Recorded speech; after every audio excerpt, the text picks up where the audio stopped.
Welcome to the Shepherd RACAS Hub training series. In this video, you will learn how to use the virtual RACAS file transfer tool. The USB file transfer module moves the data from your RACAS pickup device to your network server or designated storage location. It also facilitates the upload of data to the online hub, serving as the access point for AI defect scanning.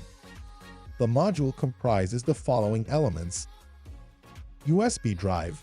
This serves as the storage location for the RACAS survey files you plan to transfer. Current directory. This represents the designated destination on your server or storage area where you intend to move the data. It holds the most current survey data for each road.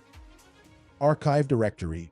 Within the current directory, you'll discover the most recent survey data for each road. All previous surveys are relocated to the archive directory for historical reference. Utilize the Browse button to pinpoint each directory.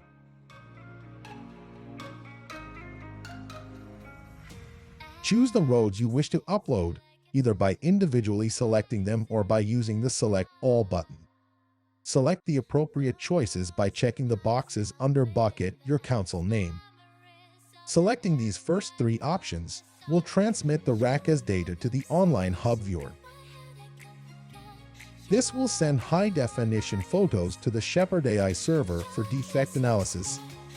Archiving and copying to current directory. This option copies the survey data to both the current and archive directories.